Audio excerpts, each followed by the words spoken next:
Hola, soy Fernando Fariñas. Actualmente dirijo el Instituto de Inmunología Clínica y Enfermedades Infecciosas, además de ser profesor en la Universidad de Málaga, en la Facultad de Medicina, profesor de microbiología médica y coordino un grupo internacional de expertos en enfermedades infecciosas emergentes y zoonosis. Yo me voy a referir hoy a una cuestión que me parece trascendental y es hablar sobre las enfermedades infecciosas, sobre las pandemias, sobre la salud global y evidentemente nos tenemos que hacer una serie de cuestiones, ¿no? Plantear una serie de preguntas. Y yo creo que la primera es que si sabías que el 75% de las enfermedades infecciosas emergentes que afectan al hombre, a la especie humana, son de origen animal. Coronavirus, gripe, Zika, ébola, rabia, ahora la viruela del mono, todas ellas son enfermedades zoonóticas, son enfermedades infecciosas transmitidas por animales y representan un importante riesgo y desafío para la salud pública a nivel mundial. Factores como el aumento de la población, los viajes internacionales, los cambios sociales, los movimientos migratorios, la pobreza, la agricultura extensiva, la invasión de los ecosistemas y, cómo no, el cambio climático, el calentamiento global, pueden generar la aparición o incluso la reaparición de enfermedades de este tipo, enfermedades zoonóticas de origen animal. El siglo XXI está experimentando un aumento de la temperatura global de la Tierra que está en torno a entre 1 y 4 grados. Y esto provoca el aumento de la concentración de determinados gases de conocido efecto invernadero, como por ejemplo el CO2 o el metano, entre otros.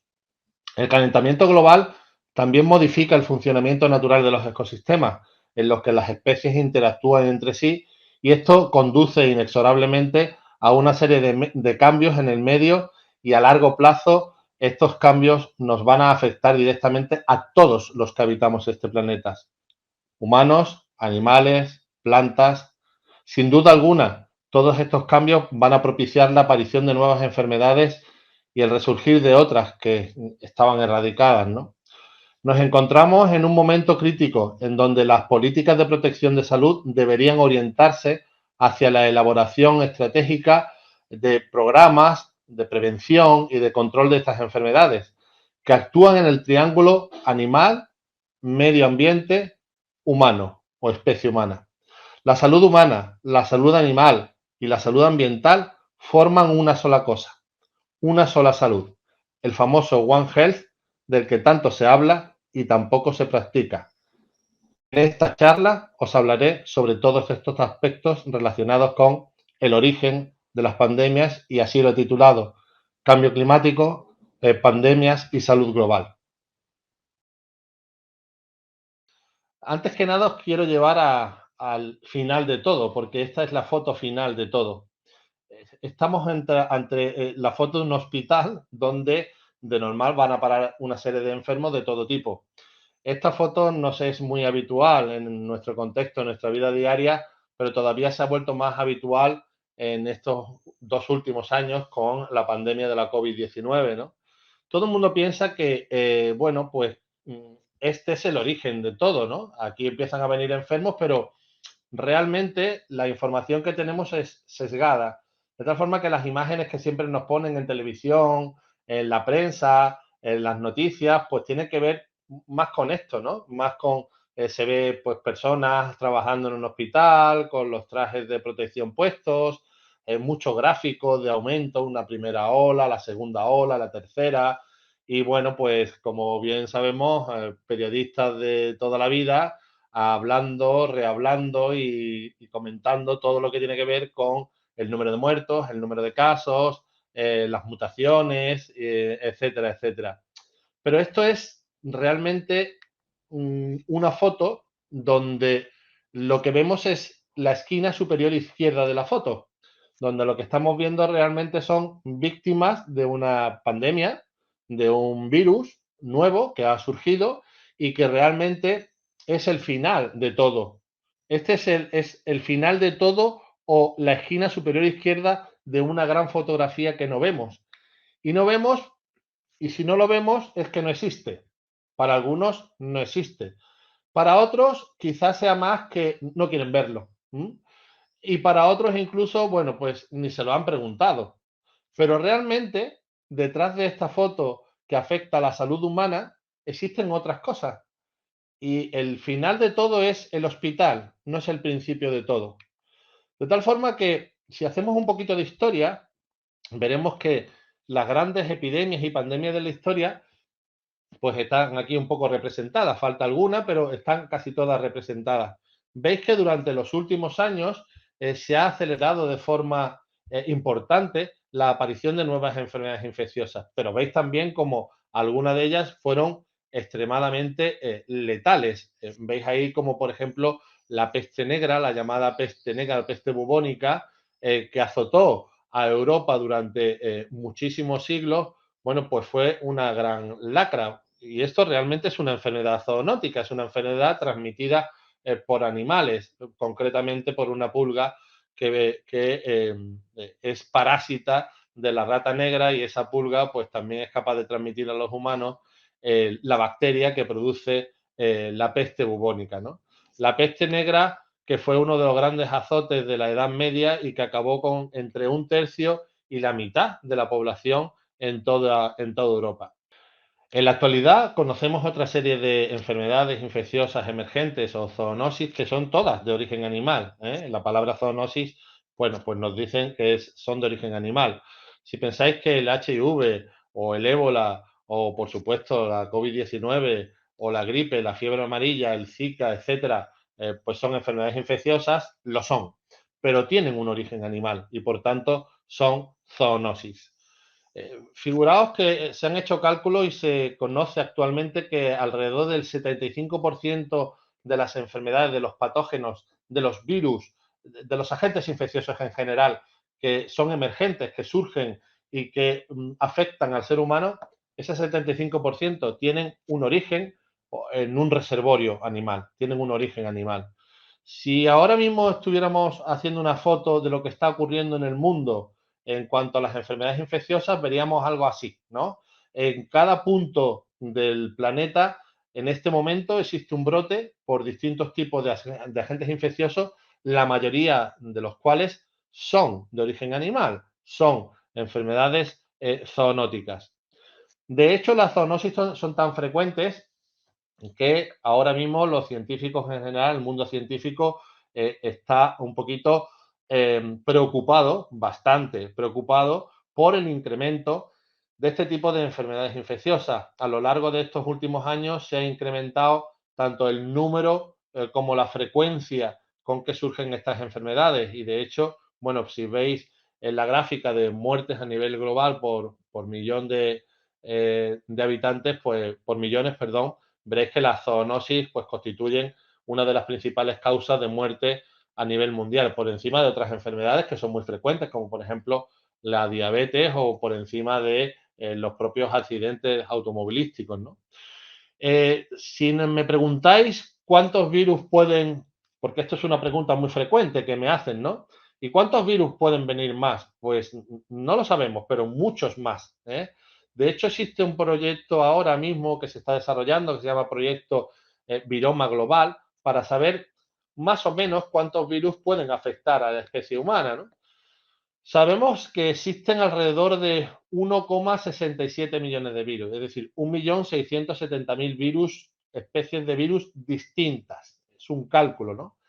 De este 1.670.000 conocemos bien 4.500 de ellos, ¿m? No mucho más. Y de estos 4.500, 263 son los que afectan o pueden infectar a los humanos. Pero hay muchos más, muchos más.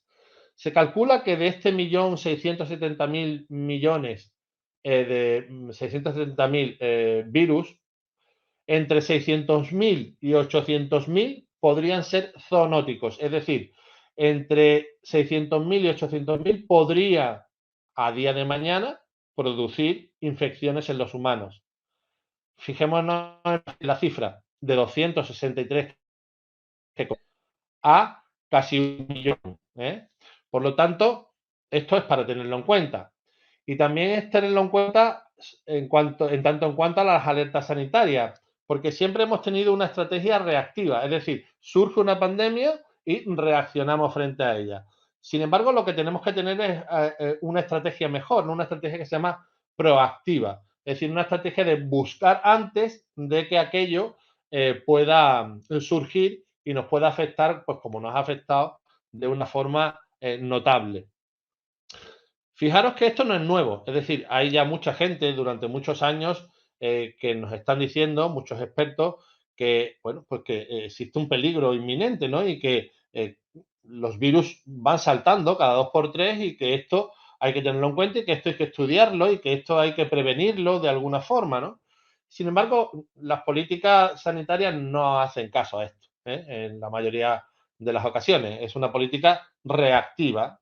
Yo surge la pandemia, pero no prevengo, no hago estudios previos, sino que cuando surge es cuando yo reacciono. Realmente no es una estrategia efectiva. Fijaros aquí que en esta publicación de 2007 ya se hablaba sobre la presencia en algunos murciélagos, eh, en este caso en el murciélago herradura, de virus de la familia del SARS, ¿no? De la familia de los coronavirus. Y hablaba este experto de que el comer animales exóticos en el sur de China, por ejemplo, pues es una bomba de relojería. ¿Mm? A esto nadie le hizo caso. Y de hecho en China, pues eh, se sigue cazando y se sigue consumiendo este tipo de animales que pueden ser el reservorio de muchísimos virus. Pero la pregunta no es tan simple de, ¿surgen las pandemias porque en China se comen murciélagos? No, es mucho más que eso. La pregunta del por qué surgen las pandemias y por qué se está acelerando todo de una forma sobresaliente es por muchas razones. Hay muchos factores involucrados en esto. Uno es que el ser humano ha incrementado de forma directa la transmisión por el contacto directo con los animales. Y ese contacto, hemos perdido cierto respeto al contacto con los animales. Es cierto que hay que amar a los animales, yo siempre digo lo mismo, puede sonar mal, es cierto que hay que amar a los animales, pero no hacer el amor con los animales, que es algo distinto. Porque los animales llevan sus propios virus, sus propios agentes infecciosos, que algunos de ellos pueden ser transmisibles potencialmente al ser humano. Así que el incremento de ese contacto de forma directa con los animales o consumir incluso esos animales, veis ahí pues productos de caza, ¿no? Chimpancés, gorilas que son encontrados muertos en una selva cualquiera y son consumidos sin evidentemente ningún control sanitario y que pueden haberlos encontrado muertos porque el animal se ha muerto por un ébola, por ejemplo, ¿no? O animales que se consumen, como ya hemos dicho, en ciertos mercados como especies exóticas y que llaman mucho la atención. Bueno, para su consumo es un factor de riesgo importante para la transmisión de enfermedades infecciosas nuevas. ¿Mm? Si pensamos solamente en los murciélagos, y aquí hay un estudio, veréis que los murciélagos son portadores de un montón de virus distintos, un montón de virus distintos que todavía algunos de ellos ni siquiera se han descrito en la especie humana, pero potencialmente están ahí y podrían producir el día de mañana algún tipo de enfermedad infecciosa nueva, pandémica o epidémica. Pero no solo los murciélagos, los roedores en general, ratas, ratones, etcétera, bueno, pues son el asiento o el reservorio de muchos de estos agentes patógenos. Pero aparte de esto, aparte de la transmisión directa de animal a humano por el consumo, por el contacto íntimo con los animales, hay otros factores que intervienen en el desarrollo de pandemias, ¿no? Uno de ellos es que cuando surge cualquier enfermedad infecciosa, hoy ya en el planeta cualquiera se puede poner en el otro extremo del planeta en menos de 24 horas. Por lo tanto, los viajes internacionales, el mayor número de viajeros es un factor de riesgo para la expansión de forma muy rápida de estas enfermedades infecciosas. La guerra, por supuesto, el incremento del número de refugiados, la miseria en los suburbios, el suministro insuficiente de agua potable, todo esto contribuye a un mayor riesgo de que surjan enfermedades infecciosas que se puedan propagar a lo largo y ancho del planeta. Pero también hay cambios que se están dando en el medio ambiente. Uno de ellos, por ejemplo, es el impacto ambiental de las construcciones. Si veis en esa foto de la izquierda, bueno, pues ahí hay una casa tipo chalecito en medio de un bosque. ¿Y eso qué implica? Eso implica que esa invasión de ese ecosistema puede hacer que los que habitan en esa casa tengan contacto con agentes infecciosos con los cuales nunca habían tenido contacto antes. Después, las modificaciones del terreno, la agricultura extensiva, es súper importante tenerlo en cuenta.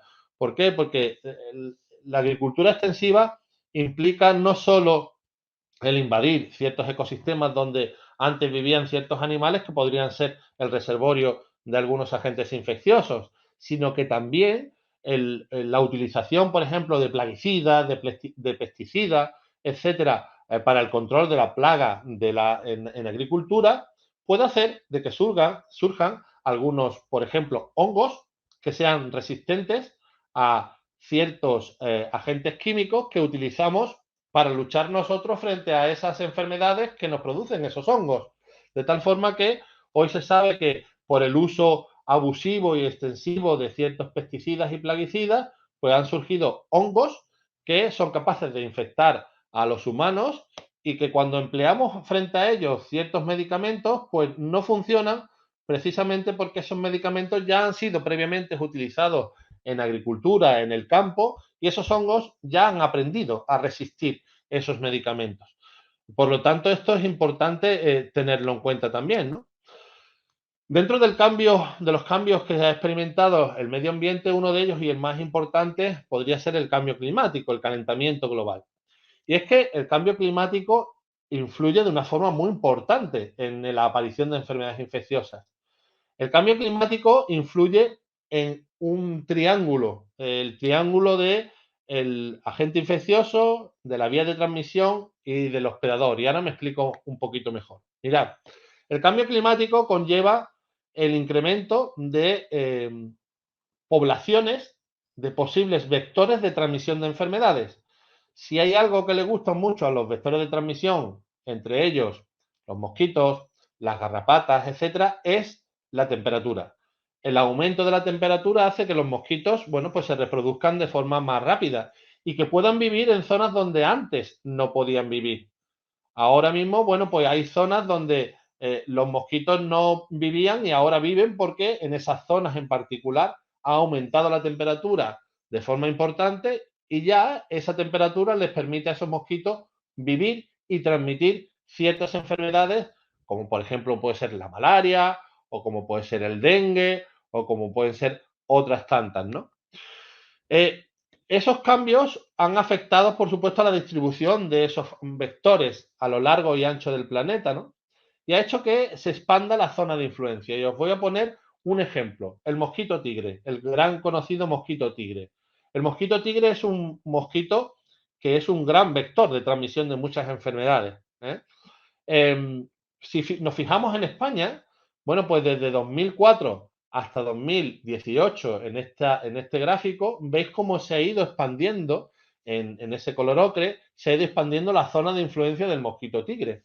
Por lo tanto, si aumenta el número de agentes vectoriales, en este caso un vector de transmisión de enfermedades, y está el virus presente en alguna persona en este país, pues si está el vector y está el virus, ya está servido todo, de tal forma que a más vectores, más capacidad de transmisión, mayor posibilidad de producir algún tipo de brote epidémico.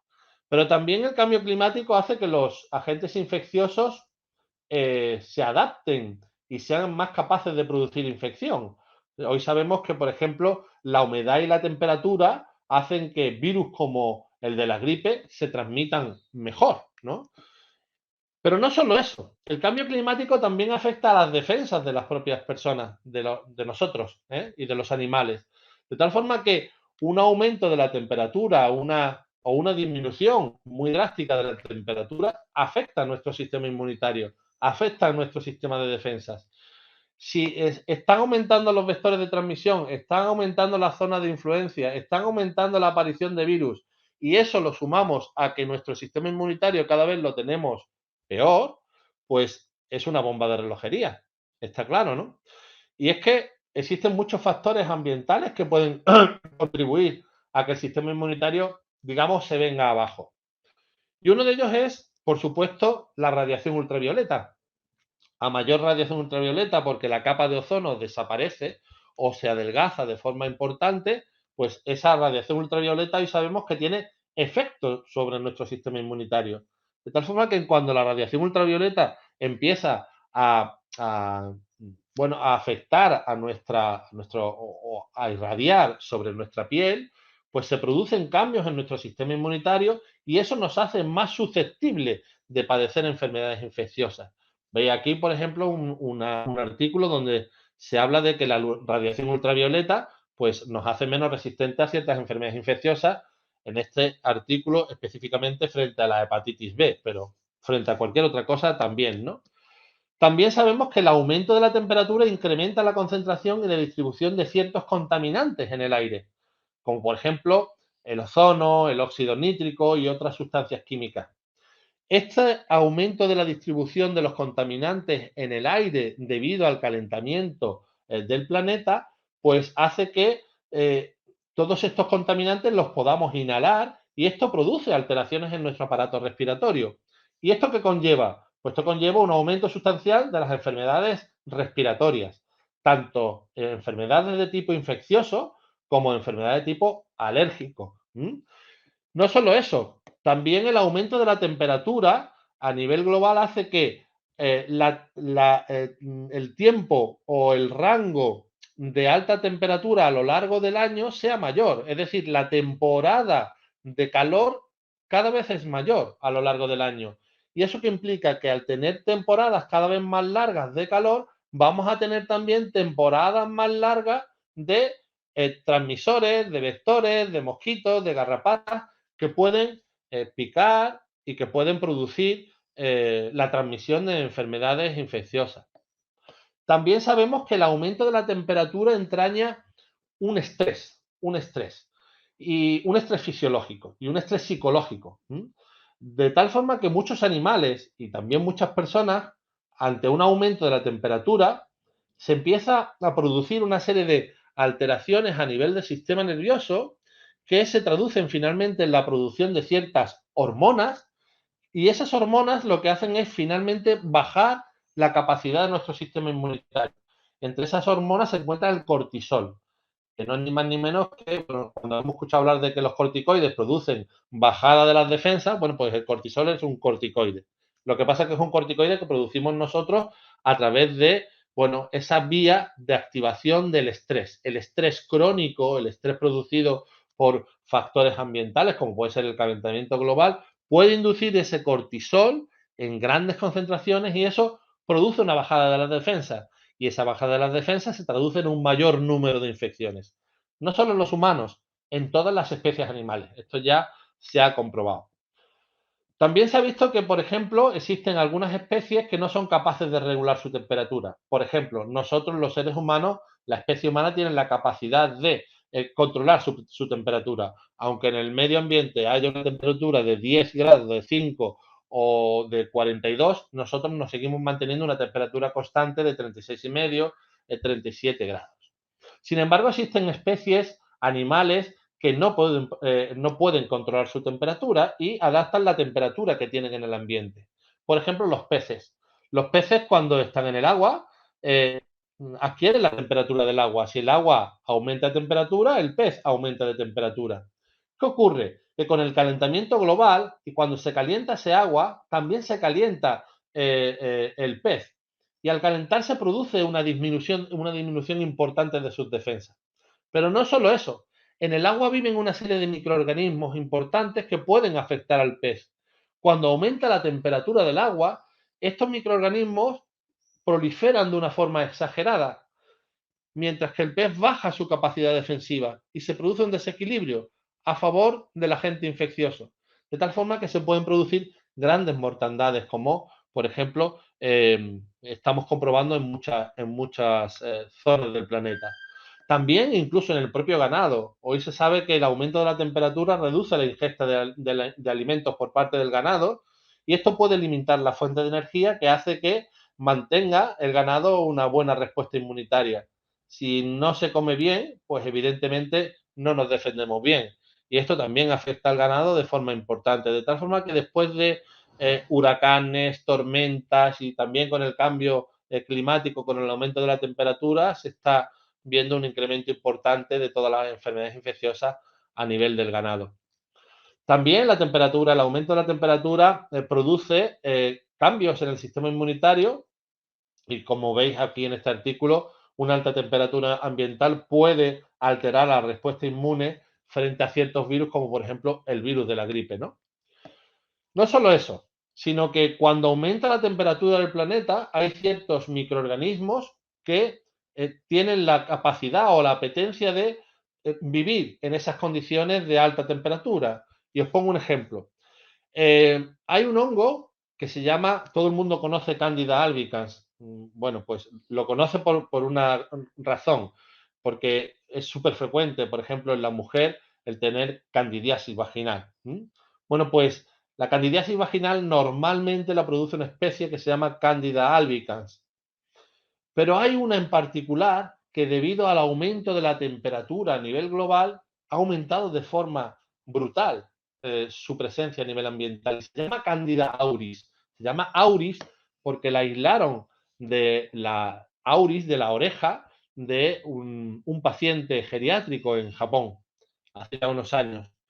Candida auris es un hongo termofílico. ¿Eso qué significa? Que le encanta vivir en altas temperaturas. Mientras que la temperatura del planeta estaba en una temperatura en ciertas zonas moderada, Candida auris era, bueno, muy poco probable que pudiese vivir en condiciones adecuadas. Sin embargo, el aumento de la temperatura en muchas regiones del planeta ha hecho que este hongo termofílico pueda vivir mejor en el medio ambiente. Y al vivir mejor en el medio ambiente, ¿qué ha pasado? Que como está más presente en el medio ambiente, también es más capaz de, o somos más susceptibles de tener contacto con este hongo. Y este hongo se ha hecho el gran asesino de las UCIs en todo el mundo.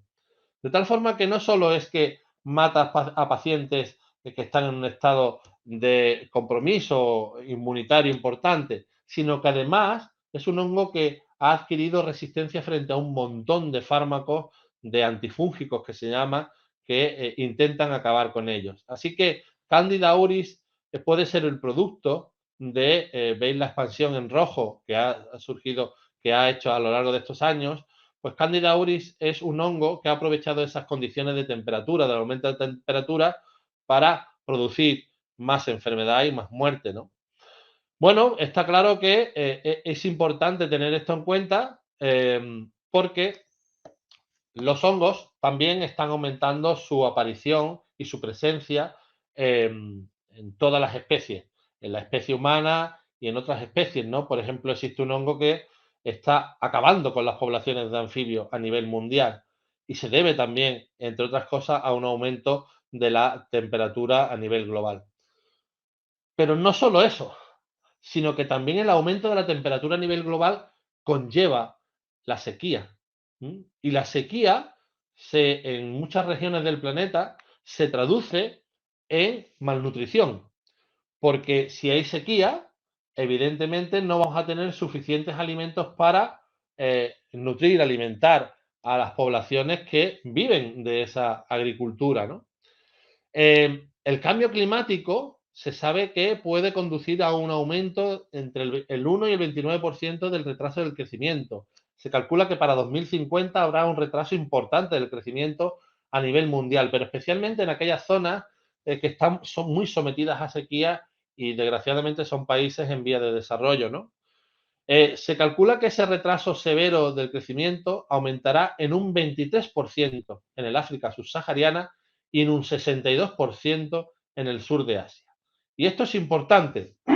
¿Por qué es importante? Perdón, porque el aumento de la temperatura conlleva la sequía conlleva malnutrición Y la malnutrición conlleva una menor capacidad de hacer frente a las enfermedades infecciosas. Malnutrición e inmunodepresión, es decir, bajada de defensas, es una sola cosa.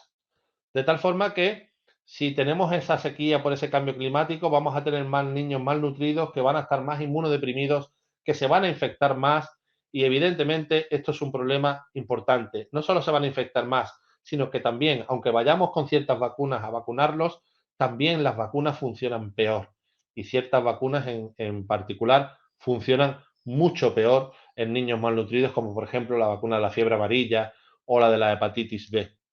Además, hay una cosa importante, en esas zonas donde hay desnutrición, en las gestantes que están en situación de malnutrición, también hacen que para generar un buen sistema inmunitario en el embrión y en el feto, es necesario que la mujer gestante esté bien nutrida. Una malnutrición que va a conllevar el nacimiento de un niño donde su sistema de defensas ya está en el nacimiento muy tocado y eso implica un aumento importante de la morbilidad, es decir, de la posibilidad de enfermar y de la mortalidad neonatal. ¿Mm? Pero si no teníamos poco con eso, pues tenemos algo más. Y es que sabemos que debido al calentamiento global están alterándose la composición microbiana de todo el planeta. En el suelo existen una serie de microorganismos que son muy importantes para la ecología del suelo, muy importantes para que las plantas crezcan, muy importantes para todos nosotros. De tal forma que se está viendo que la biodiversidad microbiana que existe en los suelos está variando. Y diréis, bueno, ¿y eso qué tiene que ver con nosotros? Mucho, porque la variación en la microbiota del suelo, así se llama microbiota, pues en esa composición microbiana, esa variación conlleva una variación también en nuestra microbiota, en la de nuestro organismo y fundamentalmente en la microbiota de nuestro intestino.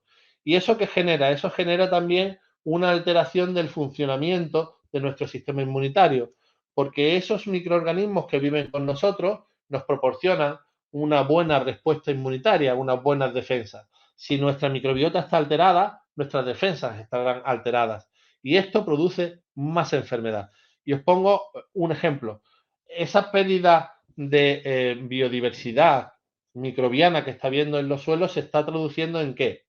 Pues mira, entre el dióxido de carbono y el aumento de la temperatura se da una alteración de la composición de la microbiota del suelo y, por ejemplo, algunos frutos secos como el cacahuete, debido a que tiene actualmente está con una microbiota alterada en el suelo o se cría en una microbiota alterada del suelo, ese cacahuete ha alterado también su composición de proteínas y lo que estamos actualmente produciendo es un cacahuete que tiene proteínas que son muy alergénicas. Es decir, el cacahuete en estos últimos años ha incrementado su alergenicidad.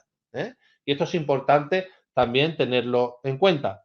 Si a todo esto le sumamos que la población en general, cada vez tenemos más población inmunodeprimida, por ejemplo, las personas mayores, cada vez tenemos más personas mayores, el mundo está envejeciendo y cada vez tenemos más personas mayores y las personas mayores tienen un problema con su sistema inmunitario y es que se deteriora gradualmente su sistema inmunitario y están afectados lo que se llama inmunosenescencia, envejecimiento del sistema inmunitario, con lo cual responden menos y muchísimo peor a las enfermedades infecciosas y sobre todo a las enfermedades infecciosas nuevas.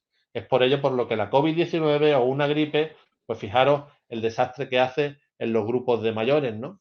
Pero también tenemos mucha gente que está trasplantada y que toma fármacos para bajar las defensas para que no pueda rechazar el órgano que le ha sido trasplantado. Tenemos cada vez más personas que porque tienen una enfermedad inflamatoria están tomando fármacos que le bajan las defensas, corticoides, entre otras muchísimas cosas. Tenemos cada vez más gente con cáncer que está siendo tratada con quimioterapia, con radioterapia, que son agentes que potencialmente son inmunosupresores. Bueno, tenemos cada vez una población mayor de gente en estado de inmunocompromiso, que se llama, de compromiso de sus defensas. Si sumamos todo esto que hemos comentado anteriormente, es decir, el aumento de los agentes infecciosos, el aumento de los vectores de transmisión, etcétera, en una población que se encuentra inmunocomprometida, pues otra bomba de relojería importante. Y esa bomba de relojería nos lleva de nuevo al hospital. Nos lleva de nuevo al hospital donde los médicos que trabajan en este hospital están viendo una foto muy parcial. Estás viendo la esquina superior izquierda de la foto, están viendo enfermos, la salud humana. Pero como he dicho antes, existen otras cosas en esa foto que nunca tenemos en cuenta. Existe una salud del ambiente, calentamiento global, la agricultura extensiva, la invasión de ecosistemas, y existe una salud animal que interacciona, los tres interaccionan entre sí en el concepto llamado una sola salud o One Health. Así que nos tendremos que adaptar a este nuevo concepto. ¿Por qué? Porque si no nos adaptamos, mal lo vamos a llevar. Todavía hay tiempo para cambiar. Todavía hay tiempo para producir un cambio en nuestra sociedad y que todo vaya a mejor. Por supuesto que hay tiempo, pero cada vez nos queda menos. Así que o cambiamos, como dice este famoso libro de Fabio Valencia Cosío, o cambiamos o nos cambian. Está claro que la vida puede cambiar cuando nosotros cambiamos. Yo desde aquí lanzo un mensaje a todos los que me estáis escuchando para que cambiemos y que cambiemos nosotros, porque empezando a cambiar nosotros, cambiará el mundo. Nada más, muchísimas gracias.